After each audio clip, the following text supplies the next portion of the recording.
definition of echo and what does it mean, right? And now let us learn about the term that is reverberation. That means the repeated reflection that results in this persistence of sound is known as reverberation. For example, in order to understand the word reverberation, we will be taking one example such as, if you clap your hands in a cinema hall, for example, let us take that, you will be getting that reverse sound, right? That the headphones or the soundproofs will be there, right? In order to observe the sound what is displaced, right? That means what, for example, let us take a resound object, for example, mountains, right? When you go nearby to mountains and when you clap your hands, you will be getting the sounds, right? It will be repeated until and unless we cannot hear the sound, right? That means it will be decreased in the volume, the intensity will be decreased, and at the same time the pressure between the molecules also will be decreased. So at one point we will not be hearing any voice, right? That is, the repeatedness of your reflected voice is known as reverberation. For example, let us take this. This is a good example in order to understand that. Let us take that the point as a source of sound, right? And assume this as a soundboard, right? That is, it is in a curved surface, right? Why we are preferring for a curved surface? Because when the rays are reflected, that is, sound waves are generated from the source, it will be fallen on the soundboard, right? And at the same time they are reflected at an equal integrals of angles, that is theta degrees. Assume that as theta, and now this will be reflected back and it is distributed in a wide range, right? Therefore, we will be preferring for a curved surface areas of the source board, right? And at the same time, we will be seeing that, for example, let us take this auditorium or any big halls, cinema halls or anything. In that, we will be preferring for soundproofs, right? Why? Because the sound should not be coming outside and it should not be a disturbance for others. So, we will be using these soundproofs in order to observe the sound. The sound absorbent materials are such as fireboard, rough plaster. That is, plaster means we will be using the plaster of Paris at the same time in order to observe the sound, right? And we will be using the reflection of sound.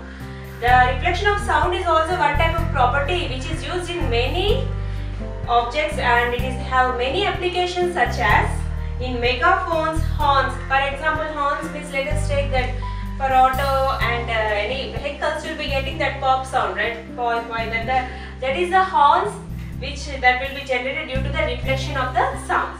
And at the same time, megaphones, we will be using the reflection property only. And let us take the stethoscope, right? In stethoscope, when the doctor keeps it, he will be hearing the heartbeat of the patient, right? Only the heartbeat of the patient is heard by the ears of the doctor because of the reflection between the sound waves of the heartbeat, right? Which are passed through the stethoscope. And at the same time, the ceilings of concrete halls and cinema halls, they will be using this in order to reflect back the sound waves towards the people. And at the same time, we can say the range of hearing.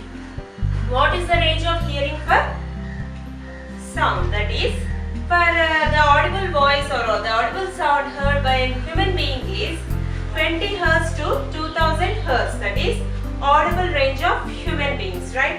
And at the same time, less than 20 Hz means it is the sound waves which are less than 20 Hz, that is known as infrasonic sounds.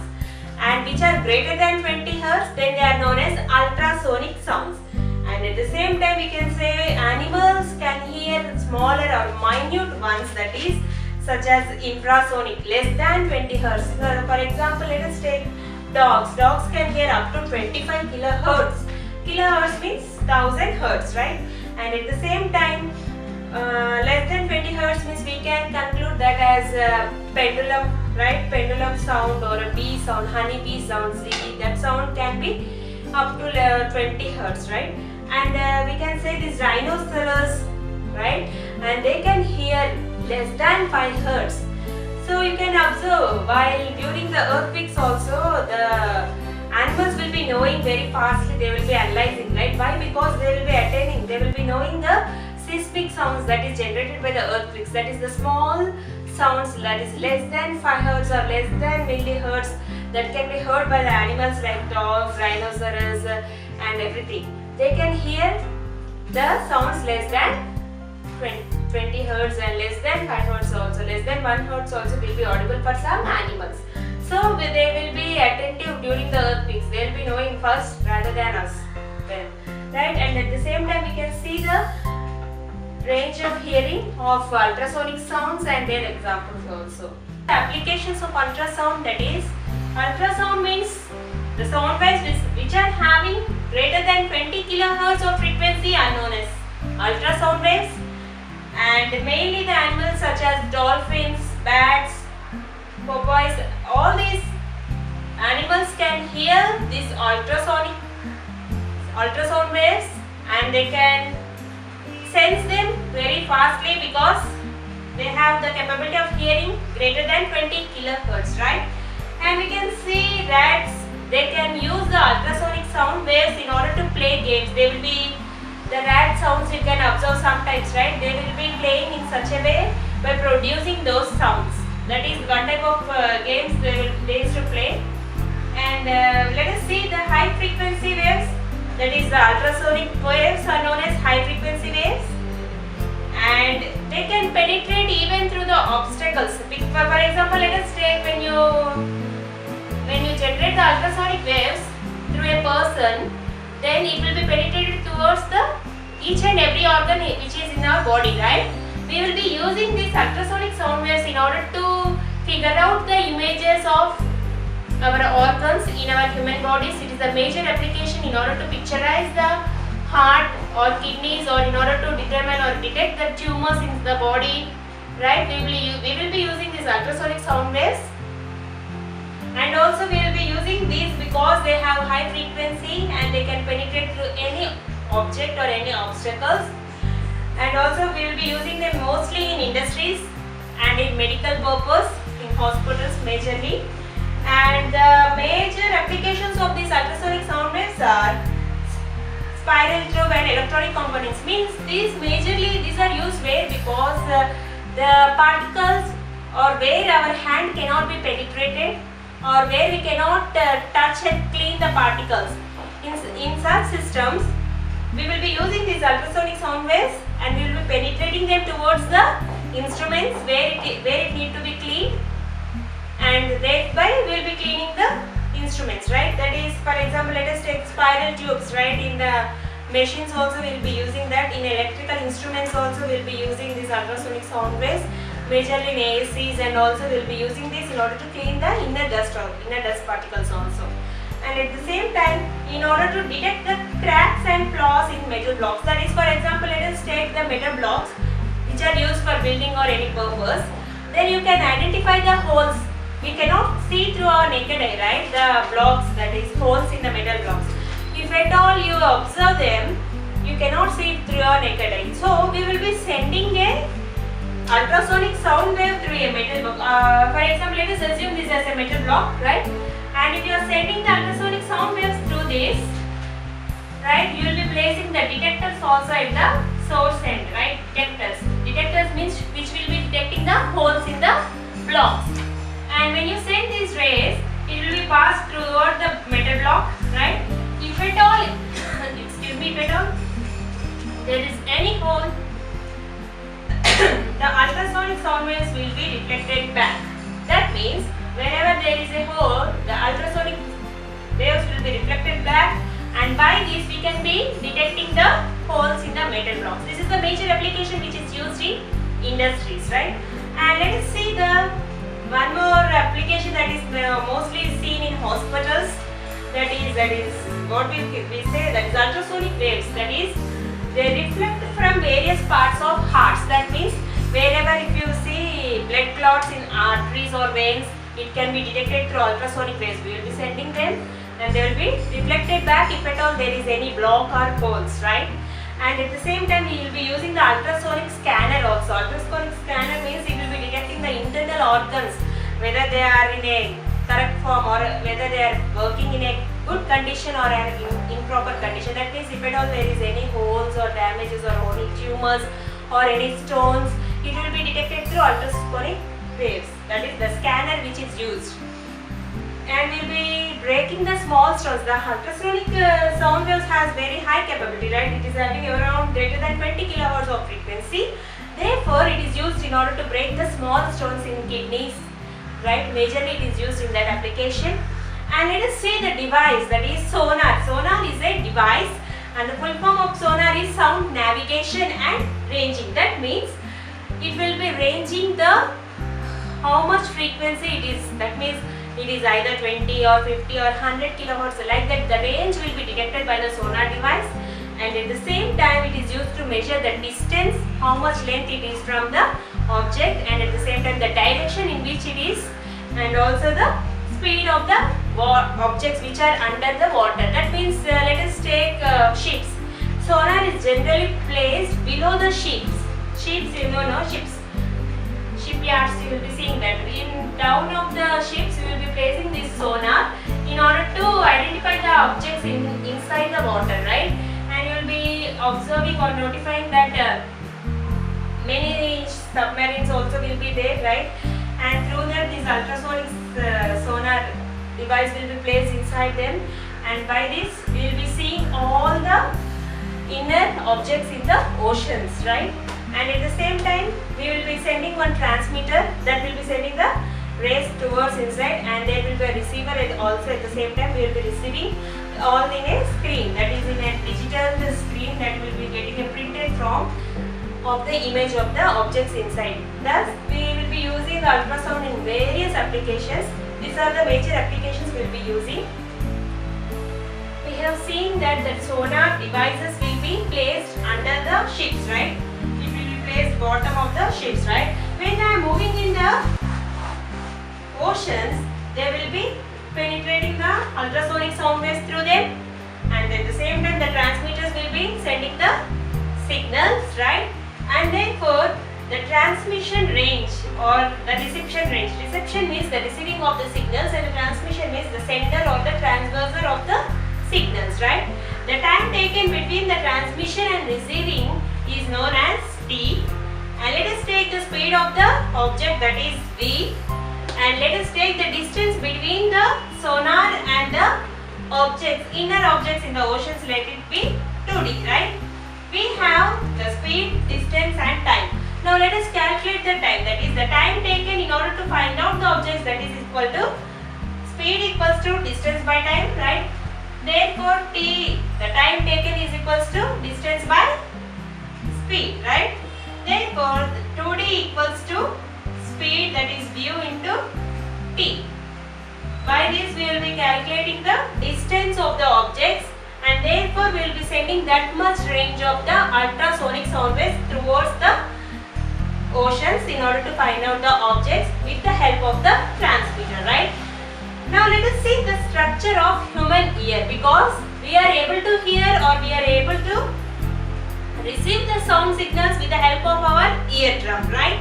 So let us see how our ear catches the or detects the signals, right? First of all, we will be seeing good examples such as bats, right? Bats, they can't see at night time, right? Their eyes are very too small, and at night time they will be closed up, and they will be moving with the help of the ultrasound waves which are produced by them. That is, while they are traveling, they will be producing the ultrasound waves. If at all those waves, let us assume this as bat, right? If at all the ultrasound waves generated by this bat are reflected back, then they will assume that something obstacle is there in that direction. Therefore, they will be changing their direction in such a way where there is no obstacles. That is analyzed by the bats by the help of the reflection of the ultrasound waves, right? Now let us see the structure of human ear and how we are able to hear. That is, the ear is the only organ by which we are able to hear, right? For every animals, and also it is same. And let us see that how the ear transmits the sound waves and how it identifies that is as sound. That is, first of all, the ear has let us assume this as a basic diagram of ear structure, right? And this is the outer part of the ear, that is pinna. We will be calling that as pinna, that is P-I-N-N-A, pinna, that is spina or pinna. Let us assume the outer part is known as pinna. Then the outer part will be catching the outermost surroundings sounds which are generated, right? And it will catch those signals or that sound waves, and it will allow them to pass through inside the ear. Now we will be getting inside the ear, that is we will be having 3 bones, right? The 3 bones names are known as hammer, anvil and stirrup, right?